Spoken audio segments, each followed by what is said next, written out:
Greetings, kids. Chris from Chris Tanker here. It's time for your Nostalgia Wednesday.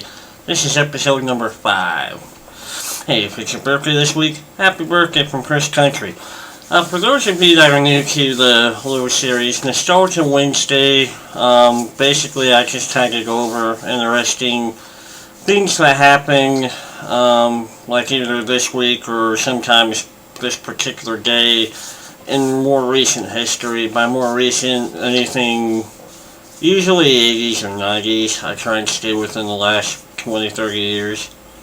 I just go over things that kind of make you think back and go, I remember when that happened.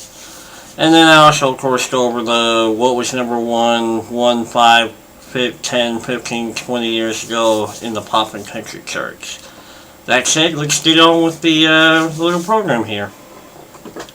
First off, back in July 26th of 1999, Mario Golf was released for the Nintendo 64. Now, as many of you that play Nintendo know, there was a lot of games and sporting games featuring Mario, but Mario Golf was pretty much, as far as I'm concerned, one of the more modern Mario sporting games that came out.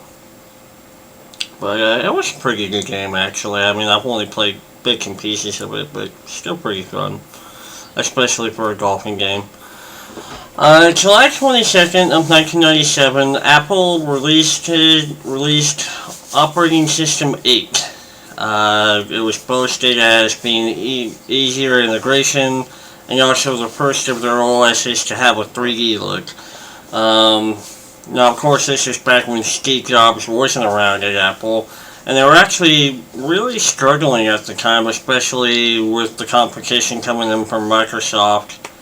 So they were kind of lost, maybe having an identity crisis. I don't know. I've had a couple of systems that had OS 8 on it. It wasn't too bad, but it's nothing in comparison to OS 9 or definitely OS X now.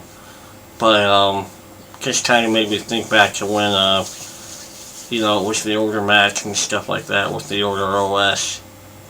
Anyway, July 25th of 1990, Microsoft exceeded $1 billion in revenue for the first time. Now, of course, today they're worth a heck of a lot more.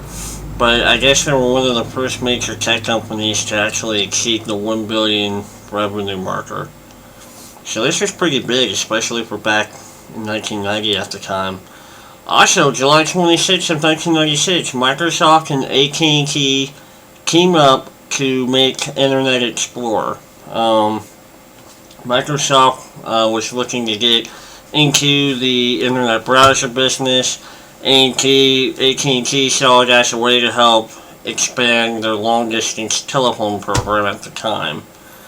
I think in the late 90s, though, Netscape would actually make a lot more headway with their browser compared to the regular Internet Explorer. But, that's always up for debate. Alright, on to the country charts.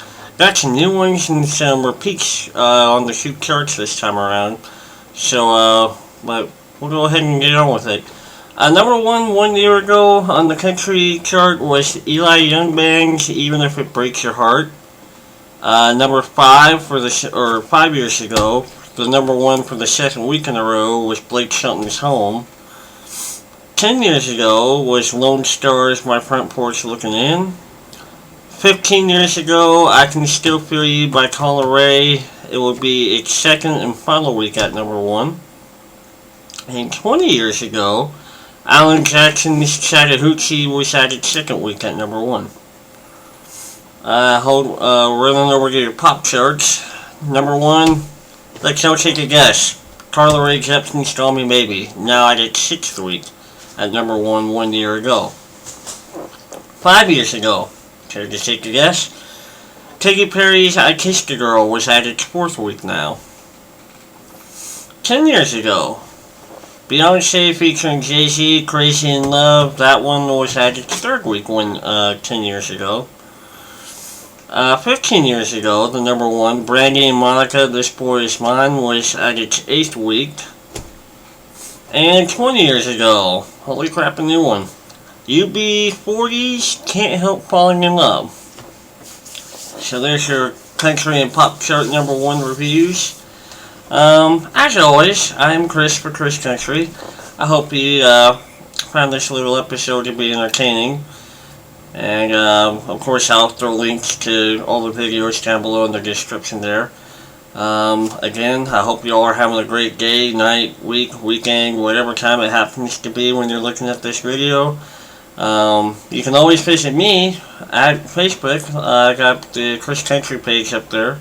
Or you can, as always, you can always rate, comment, and subscribe to all of my YouTube channel videos here. I wanted to say a special thank you too.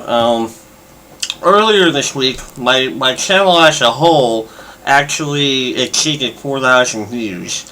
Most of them actually were some of the videos I shot while I was kind of not being Chris Country, but still, I just wanted to say thank you to those who helped push my viewership up past the 4,000 mark. Really appreciate it, and I'm looking forward to putting out more videos. And we will see you on the next one. See you later.